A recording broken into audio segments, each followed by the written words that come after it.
Welcome to Somerset Weekly Wrap-Up for the week of December 16th to December 22nd. Birders from far and wide came to Somerset this week to get a look at a rare Steller's eagle that was seen off of Mallard Point on the Taunton River. Birders from New York, New Jersey, Connecticut, Maine, and other places came to Somerset Village Waterfront Park, where they set up cameras with telephoto lenses and binoculars and watched the bird. Steller's eagles are usually only seen in Russia or Japan and rarely in Alaska, but one was recently spotted in Texas this year as well as in Nova Scotia. Some people are speculating that the bird may be lost. Steller's eagles can weigh over 20 pounds and have wingspans of over 8 feet. While they were in town, the birders also stopped at the cove on the Taunton River on Riverside Avenue, that is at the bottom of Luther Avenue, where they also spotted a rare pink-footed goose. Somerset has become a birder's paradise. The Somerset Community Preservation Committee on Monday declared 9 proposed projects as eligible for community preservation funds. The projects include replacing a backstop and fencing at the Ashton softball fields, replacing clapboard and shingles, putting in new windows and gutters, and replacing the roof of the concession stand and storage building at the South Field complex, reconfiguring Pottersville baseball field so that younger players can play there, removing and replacing playgrounds at Somerset Village Waterfront Park, at the AmVets Hall property and at the South Field complex, replacing trim and gutters on the former Pottersville School building, restoring the entrance of the Somerset Old Town Hall, and restoring the facade, trim, and building envelope of the Quaker Meeting House on Prospect Street. New basketball courts would also be put in at the AmVets property and at the South Field complex. Timothy Turner, the chair of the Community Preservation Committee, said the town currently has $490,996.63 in its community preservation account, which he thinks is the most the town has ever had. The money is generated from a 1% surcharge on property taxes in Somerset and matching state funds.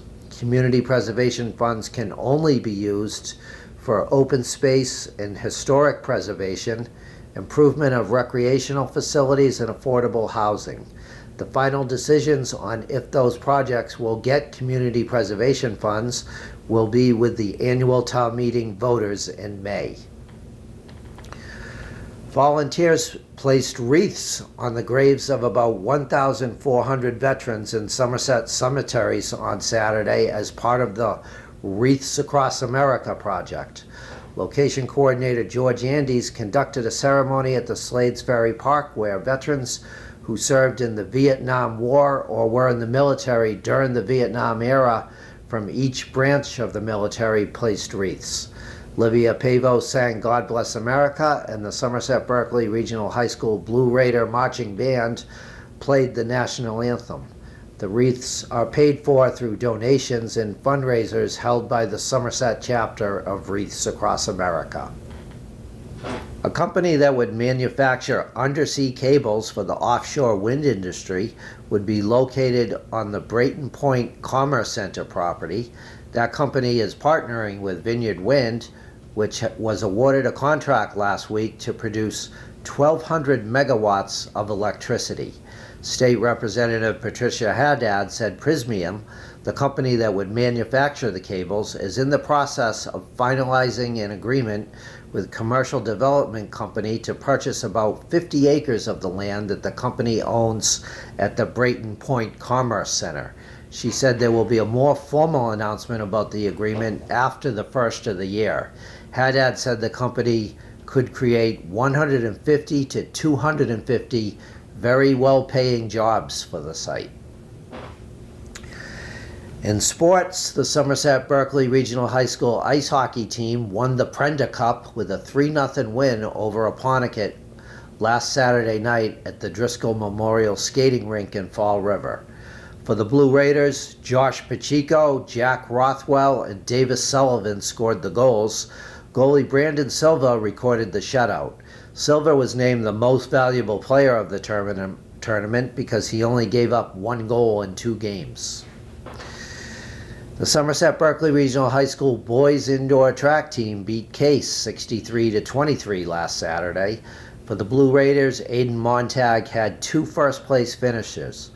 Montag won the mile run with a time of 5 minutes and 14 seconds, but wasn't too tired to run in the longest race of the day, the 2-mile run, in which he came in first place, coming across the finish line in 11 minutes and 41 seconds. The Blue Raiders swept all 3 places in 2 races during the meet. In the 600 meters race, Tyler Scanlon took first place with a time of 1 minute and 43 seconds. Ryan Kulibaba came in second place, coming across the finish line in 1 minute and 46 seconds, and Pedro Barrera was in third place at 1 minute and 48 seconds. In the 1,000 meters race, Jack Hansen finished in first place with a time of 3 minutes and 14 seconds. Zachary Dauphin took second place, coming across the line in 3 minutes and 20 seconds. And Tyler Barros had a time of 3 minutes and 20 seconds, which put him in third place. The Somerset Berkeley Regional High School girls indoor track team defeated Case 49-37. Lauren Rothwell and Elena Cabral each had 2 first-place finishes for the Lady Blue Raiders. Rothwell won the 600 meters race with a time of 1 minute and 56 seconds, and also came in first place in the 2-mile race with a time of 13 minutes and 12 seconds. Cabral won the 55-meter dash with a time of 7.5 seconds, and also came in first place in the 300 meters race. Thank you for tuning in to Somerset Weekly Wrap-Up. Have a happy holiday season, and we will see you next week with news from around Somerset.